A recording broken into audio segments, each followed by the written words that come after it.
바디방가는 콩고 민주공화국의 킨샤사 36병원에 근무하는 보안 직원입니다.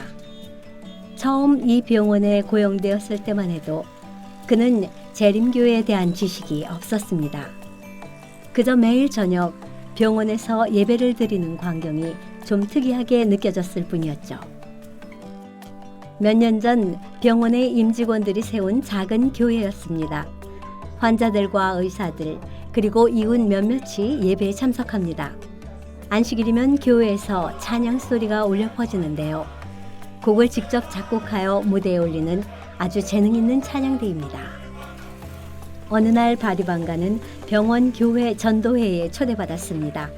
전도회에 참석한 후 그의 머릿속은 수많은 정보와 기별로 가득 채워졌습니다. 성경을 더 공부하고 싶었습니다. 얼마 지나지 않아 바디방가는 재림 기별을 받아들이고 그리스도인이 되었습니다. 이제 저는 기도하는 사람, 하나님의 응답하심을 믿는 그리스도인이 되었습니다.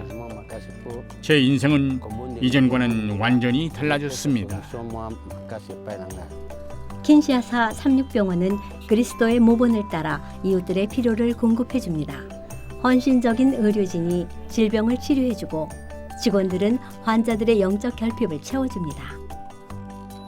말라리아로부터 임신 합병증까지 수많은 질병으로 고통당하는 환자들이 이 병원을 찾아옵니다. 니키는 원인을 알 수 없는 출혈로 이 병원으로 실려왔습니다. 출산 예정일은 아직 한참 남아 있었습니다. 1년의 검사를 거쳤지만 문제의 원인을 알 수 없었습니다. 결국 한 의사가 출혈의 원인을 밝혀내 즉시 수술을 받을 수 있었습니다. 하지만 의료 장비의 부족으로 인해 마취 없이 수술을 했습니다.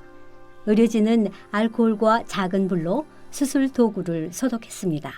안타깝게도 수술 과정 중에 태아를 잃게 되었습니다. 산모인 니키의 목숨을 살린 것만도 다행스러운 상황이었습니다.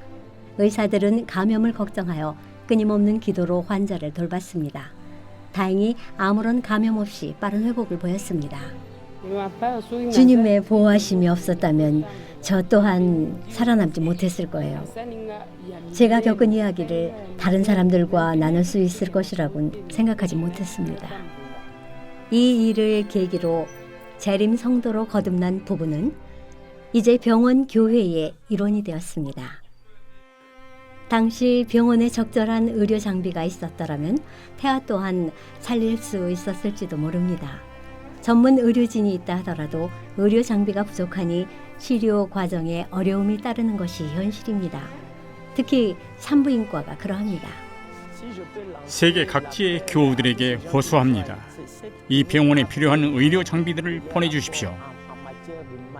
의료 장비만 갖춰진다면 킨샤사 최고의 병원으로 거듭날 수 있을 것입니다.